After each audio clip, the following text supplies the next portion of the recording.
Alors bonjour chers étudiants, donc on continue cette série de vidéos concernant donc le corrigé des travaux dirigés de la filière SMC 4, module hydrocarbures et fonctions monovalentes. Donc on va passer maintenant donc à la série 2, première partie. Alors, on va voir ensemble donc un résumé des réactions rencontrées avec les alcènes. Et on va prendre, par exemple, cet alcène-là. Alors, si on fait donc l'hydrogénation catalytique en présence du nickel ou bien du platine, on va saturer la double liaison. Donc on obtient un alcane. Maintenant, si on fait l'addition d'hydracide, HX, alors on va fixer H sur le carbone le plus hydrogéné et X sur le carbone le moins hydrogéné. Donc on obtient le produit Markovnikov.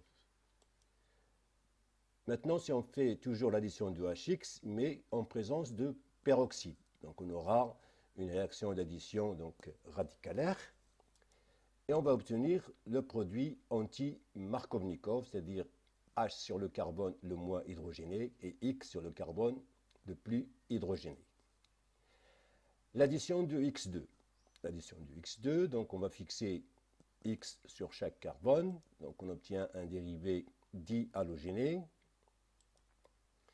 L'addition de XOH, donc avec delta plus sur X et delta moins sur OH, donc on va fixer donc le X sur ce carbone et OH sur ce carbone. Donc on obtient ce produit. L'addition de l'eau se fait toujours en présence d'un catalyseur, donc H+. Donc on va fixer H sur ce carbone et OH sur ce carbone-là. Donc on obtient un alcool de Markovnikov, produit de Markovnikov. Par contre, si on fait l'addition des boranes, BH3, on obtient un produit intermédiaire obtenu par une addition successive des trois liaisons BH sur la double liaison.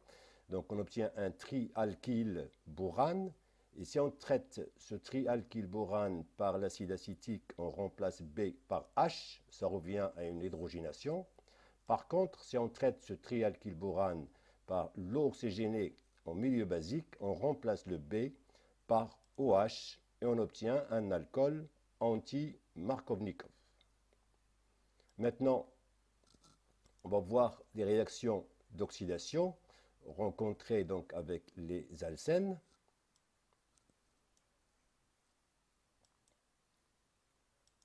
Premièrement, donc si on fait l'oxydation avec un péracide, alors si on fait plutôt l'oxydation avec un péracide, on obtient un époxyde, et si on traite cet époxyde-là soit en milieu acide ou bien en milieu basique, alors on obtient un diol, donc on fait une 6-hydroxylation, c'est-à-dire, donc on obtient donc transhydroxylation, donc avec les deux OH en position antiparallèle, ça c'est du point de vue stéréochimie. Maintenant, si on fait l'oxydation avec KMNO4 dilué à froid, on obtient donc un diol, mais cette fois-ci, les deux OH sont du même côté, donc on fait une 6-hydroxylation.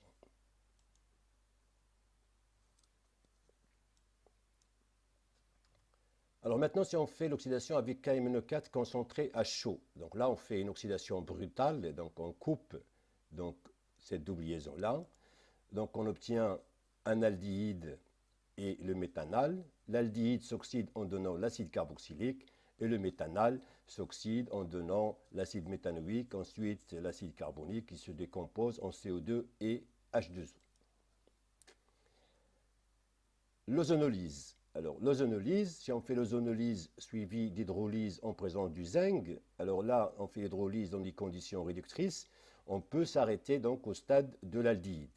Donc on obtient RCHO plus H2CO.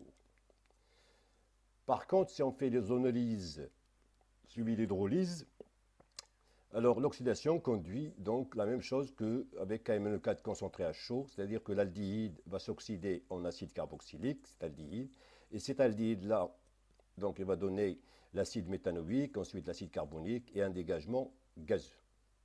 Donc voilà, si vous voulez, donc un résumé des réactions rencontrées avec les alcènes.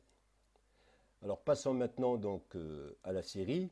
Le premier exercice, on demande de donner la structure et la stéréochimie des produits obtenus lorsqu'on fait réagir le E3-méthylX3N avec chacun des réactifs suivants. Alors on va commencer tout d'abord par la première réaction.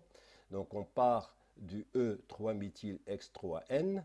Donc là, on a donc la configuration E. On fait l'hydrogénation catalytique. Alors on va faire tout d'abord la structure, donc on va donner la structure, et ensuite on va passer donc à la stéréochimie. Alors tout d'abord la structure du produit obtenu. Alors H2 c'est un réactif qui est symétrique, c'est-à-dire que l'orientation de cette addition ne va pas poser de problème, puisqu'on va fixer un H sur chaque carbone, sp2, et on va saturer cette double liaison. Donc on part de notre produit. Donc on va fixer H ici et H là, donc on obtient ce composé-là. Alors on remarque que ce composé-là, il y a un carbone asymétrique. Donc pour voir donc la stéréochimie de ce produit obtenu, donc on doit faire donc le mécanisme. Donc on va passer maintenant à la stéréochimie du produit obtenu. Alors ce qu'il faut savoir, c'est que l'alcène possède une structure qui est plane. Et l'addition de H2 catalytique sur un alcène est une cis-addition. C'est-à-dire que les deux atomes d'hydrogène vont se fixer du même côté, soit au-dessus du plan de l'alcène, donc soit au-dessus du plan de l'alcène, soit au-dessous du plan de l'alcène. Donc voilà notre alcène de départ, structure E. Donc on va faire l'addition de H2. Donc les deux atomes d'hydrogène vont se fixer soit au-dessus, donc ça va donner ce produit-là. Donc là on a un seul carbone asymétrique, la configuration c'est 3R, donc 3-méthylhexane. Maintenant l'autre possibilité, les deux atomes d'hydrogène peuvent se fixer au-dessous du plan de l'alcène et on obtient donc ce composé-là, ce stéréoisomère. Et la configuration c'est 3S, 3-méthylhexane. Donc la configuration de ce carbone c'est 3S. Alors on remarque que ces deux stéréoisomères, ils sont l'image l'un de l'autre, ils ne sont pas superposables. Donc c'est un couple d'énantiomères et le mélange c'est un mélange racémique. Très bien. Alors on passe maintenant à la réaction suivante. Toujours à partir du E3-méthylX3N, on va faire l'addition de HBr. Quel est le produit obtenu? Pareil, premièrement on fait la structure, c'est-à-dire on va donner juste la formule semi-développée. Pour cela, donc, HBr, c'est un réactif qui n'est pas symétrique, il est désymétrique. Donc l'alcène, et lui aussi, il est désymétrique. Donc là, il y a un problème d'orientation. Donc pour orienter l'addition de HBr, on utilise la polarisation partielle de HBr et la double liaison. Donc HBr, donc le brome, il est plus électroattracteur que H, donc on aura donc delta moins sur Br et delta plus sur H. Pareil ici, cette double liaison, on peut la polariser, donc là on a un éthyle et un méthyle, donc les deux sont donneurs, donc on aura un delta moins sur ce carbone, delta plus sur ce carbone. Alors on va fixer le H plus sur ce carbone et le Br moins sur ce carbone-là. Donc on obtient ce produit. Donc ce produit-là, c'est un halogénure d'alkyle, donc c'est un dérivé halogéné, donc avec présence d'un seul carbone asymétrique. Alors pour savoir donc la stéréochimie de ce composé, donc on doit faire le mécanisme.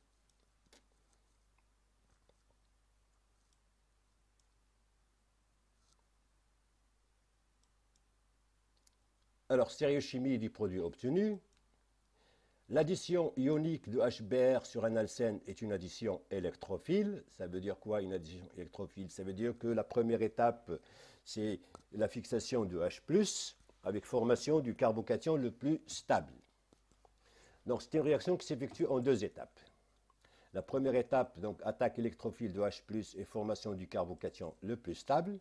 Et la deuxième étape, attaque nucléophile de Br- sur les deux faces, ou bien les deux côtés, du plan du carbocation, puisque vous savez que le carbocation, il a une structure plane. La stéréochimie des produits obtenus, toujours, donc la première étape, on a dit, c'est une étape qui est lente et déterminante. On a attaque de H+, et formation du carbocation le plus stable.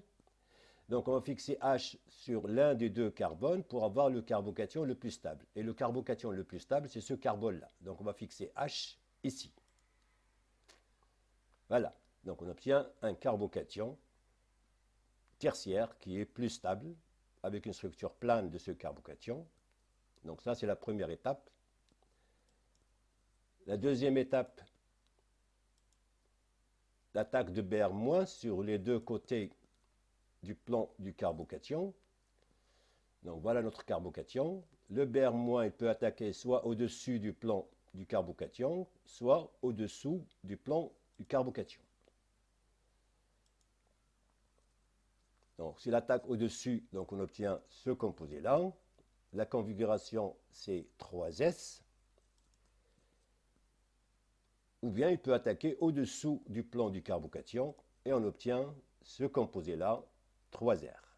On remarque que ces deux stéréoisomères, ils sont l'image l'un de l'autre, ils ne sont pas superposables, donc on a un couple d'énantiomères. Donc on a un mélange racemique 50%, 50%. La réaction suivante, c'est l'addition de HBr en présence de peroxyde sur un alcène. Tout d'abord, on va faire la structure du produit obtenu. Donc, il s'agit d'une addition qui est radicalaire. Lorsqu'on a la présence de peroxyde, donc l'addition, c'est une addition qui est radicalaire. Alors, il s'agit de l'addition de HBr sur un alcène en présence de peroxyde. Donc, c'est une réaction d'addition radicalaire. On obtient le produit anti-Markovnikov, c'est-à-dire le produit inverse du produit qu'on vient de traiter tout à l'heure. Donc, voilà notre alcène, plus HBr en présence de peroxyde. Donc le H, on va le fixer sur ce carbone-là, et le Br, on va le fixer sur ce carbone. Donc on obtient ce composé-là, avec deux carbones asymétriques. On obtient donc le produit anti-Markovnikov. Alors on va voir maintenant ensemble le mécanisme. Donc ce produit obtenu, il possède deux carbones asymétriques. Donc, la stéréochimie du produit obtenu. Alors, on a dit que c'est une réaction d'addition radicalaire. Elle s'effectue en 3 étapes. La première étape, c'est la phase d'initiation, donc c'est l'initiation. Dans cette étape d'initiation, on a formation de Br point. Donc, on a le peroxyde sous l'action de la chaleur. Donc, on a rupture homolytique, formation de 2 R points. Le RO point va réagir avec HBr pour donner ROH plus Br point. Alors c'est ce Br point-là qui va réagir dans la deuxième étape, qui est l'étape de propagation. Donc on part de notre alcène, plus Br point. Donc le Br point, il va se fixer soit sur ce carbone ou bien ce carbone-là, de telle façon de donner le radical le plus stable. Et le radical le plus stable, ce sera le radical tertiaire. Donc là, on va fixer le Br ici pour avoir un radical ici tertiaire. Voilà. Ce radical-là obtenu, le plus stable, va réagir avec une autre molécule de HBr. Donc le radical, donc, il va capter un H point et il libère un Br point. Alors ce Br point, ensuite, il va réagir sur une autre molécule d'alcène pour donner ce radical le plus stable. Le radical réagit avec HBr et ainsi de suite. Donc ce sont des réactions qui vont se répéter dans le temps jusqu'à un moment, le Br point, il ne trouve plus d'alcène. C'est-à-dire que toutes les molécules d'alcène, ils ont réagi. Donc là, le produit obtenu, on va avoir un mélange, puisqu'on a deux carbones asymétriques, donc on va avoir toutes les configurations possibles. Puisqu'on a deux carbones asymétriques, donc on va avoir 3R, 4R, 3S, 4S, 3R, 4S et 3S, 4R. La dernière étape, on a dit, c'est l'étape finale, l'étape de terminaison. C'est la réaction entre les radicaux libres qui restent. Donc Br point plus Br point qui donne Br2, R point plus Br point qui va donner RBr, et R point plus R point qui va donner RR.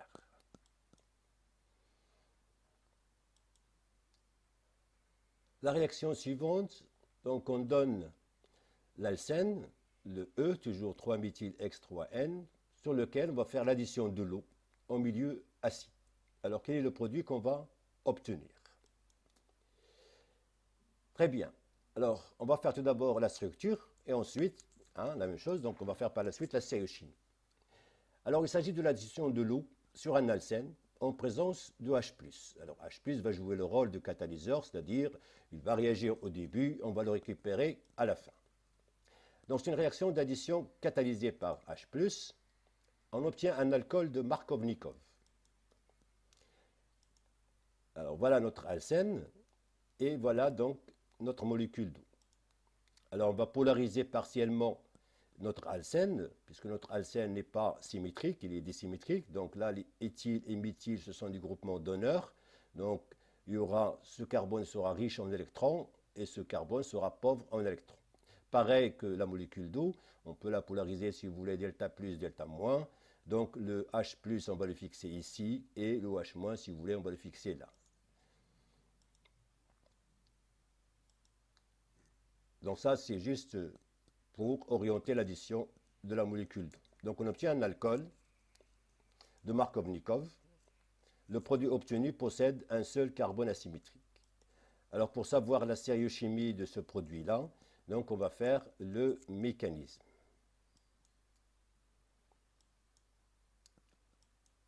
Alors, il s'agit de l'addition de l'eau sur un alcène en présence de H+. C'est une réaction, on a dit, catalysée par H+.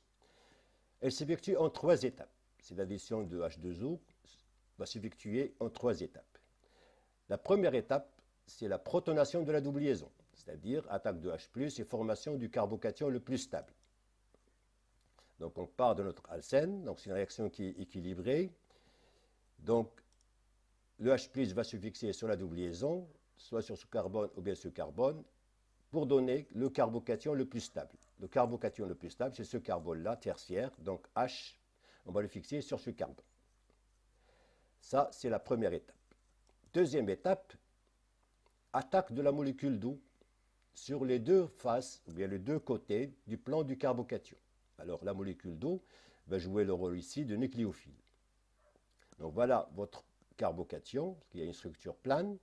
La molécule d'eau va attaquer soit au-dessus du plan du carbocation, soit au-dessous du plan du carbocation. Donc, si on attaque au-dessus, on va former ce composé-là. Donc, l'oxygène, il a attaqué la molécule avec son doublet, donc il perd un doublet, donc il porte une charge plus. Ou bien il peut attaquer au-dessous du plan du carbocation et on obtient ce composé-là. La troisième étape, on va récupérer notre catalyseur H+, donc départ de H+, et formation de l'alcool. Donc on part de ce composé-là, ou bien de l'autre. Donc là, départ de H+, c'est-à-dire que l'oxygène, là, il va récupérer son doublet en libérant donc H+. Donc il va donner donc ces deux alcools. Donc on remarque que ces deux alcools, ils sont l'image l'un de l'autre par rapport à un miroir, ils ne sont pas superposables. Donc on obtient un couple d'énantiomères. Plus H+, donc on récupère notre catalyseur. Alors la configuration ici, c'est 3S. Et là, la configuration, c'est 3R.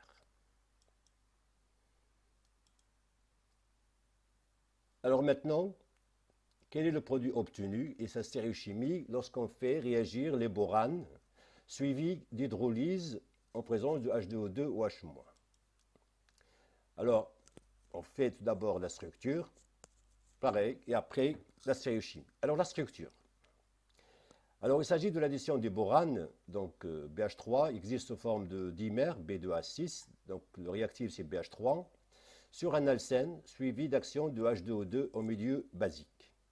Alors on obtient un alcool anti-Markovnikov. Donc voilà donc notre alcène.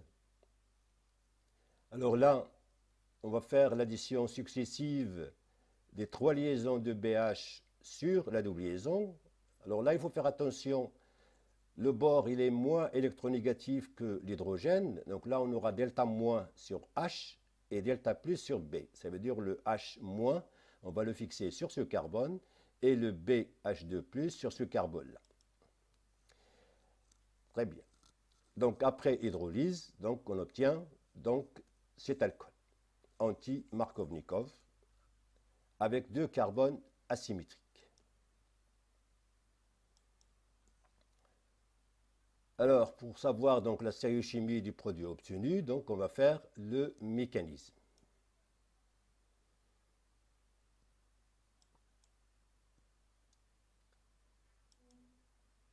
Alors, l'addition du borane sur un alcène est une cis-addition. Ça veut dire que la liaison BH va s'additionner soit au-dessus du plan de l'alcène, soit au-dessous du plan de l'alcène. Donc, on aura une addition successive des 3 liaisons BH, soit au-dessus, soit au-dessous du plan de l'alcène. On obtient un produit intermédiaire qui est le trialkylborane. Et l'action de H2O2 en milieu basique conduit à la formation d'un alcool anti-Markovnikov.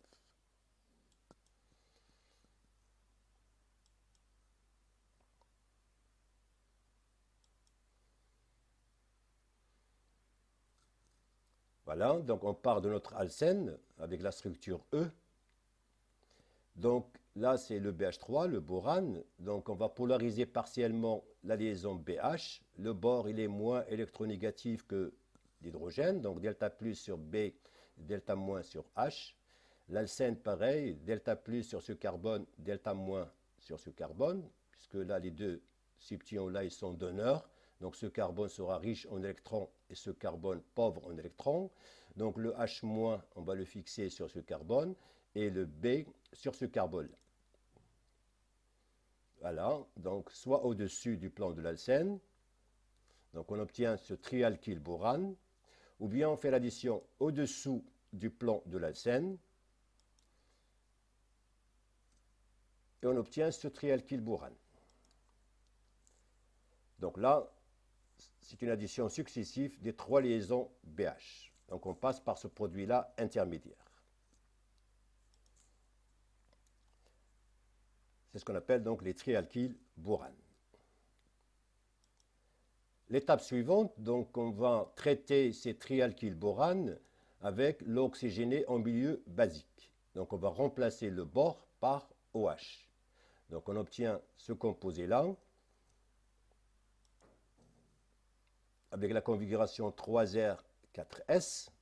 Donc ce carbone-là, c'est le carbone 3 et ce carbone, c'est le carbone 4. Puisque là, on a un alcool, donc on doit donner l'indice le plus bas à l'alcool. Pareil pour ce trialkylborane, si on le traite avec H2O2 OH-, donc on remplace le bord par OH. Et on obtient ici 3S4R. Donc ces deux stéréoisomères, ils sont l'image l'un de l'autre et ne sont pas superposables. Donc on obtient un couple d'énantiomères. Donc on obtient un mélange racemique.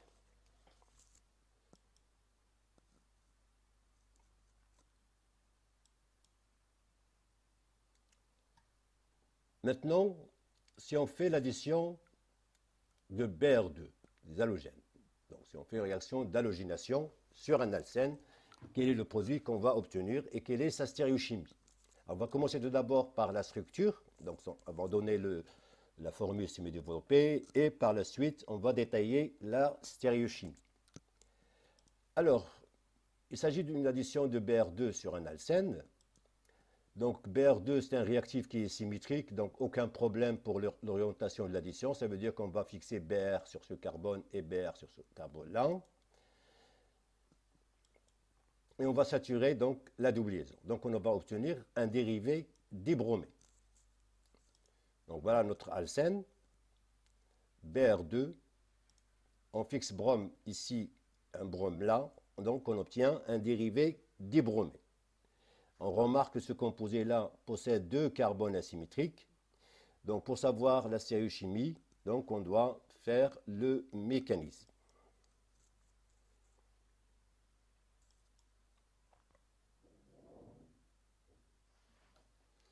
Très bien.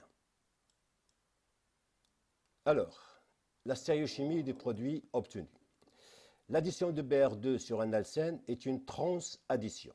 Ça veut dire quoi, une transaddition? Ça veut dire qu'à la fin, on va se retrouver avec les deux bromes en position antiparallèle. Alors, c'est une réaction qui s'effectue donc en deux étapes. La première étape, c'est attaque de Br+ et formation d'un pont bromonium. Et la deuxième étape, le Br- il va attaquer les deux carbones du côté opposé du pont bromonium.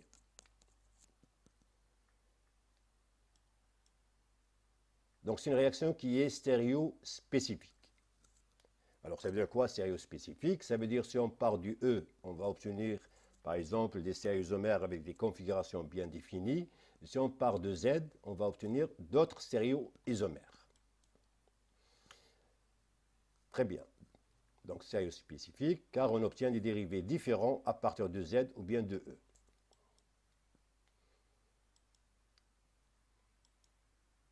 Alors le mécanisme de l'addition de Br2, la première étape, c'est l'attaque de Br+ et formation d'un pont bromonium. Donc là, vous avez votre alcène qui a une structure plane, la configuration c'est E. Donc là, la double liaison, donc le Br2 va se fixer sur la double liaison, c'est le Br+ qui va se fixer avec des parts de Br-. Voilà, des parts de Br- et Br+ qui va se fixer. Donc là, on forme un pont bromonium au-dessus du plan de l'alcène. Deuxième étape, c'est l'attaque Br- au-dessous du pont bromonium. Donc là, vous avez ici donc, votre pont bromonium. Et bien le Br-, il ne peut pas attaquer au-dessus, hein, donc il va attaquer au-dessous. Donc il va attaquer soit ce carbone-là, avec des parts de Br de ce côté-là, ou bien il peut attaquer l'autre carbone, mais toujours au-dessous.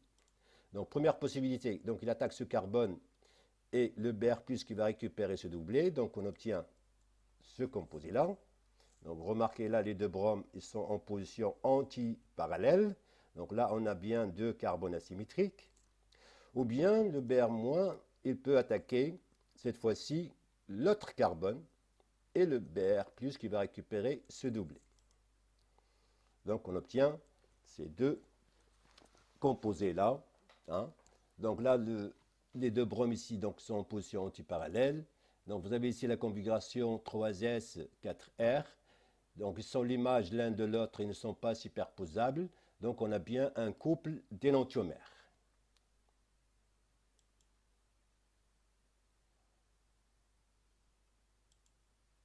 Donc le mélange, 50%, 50%, doit donner un mélange racemique.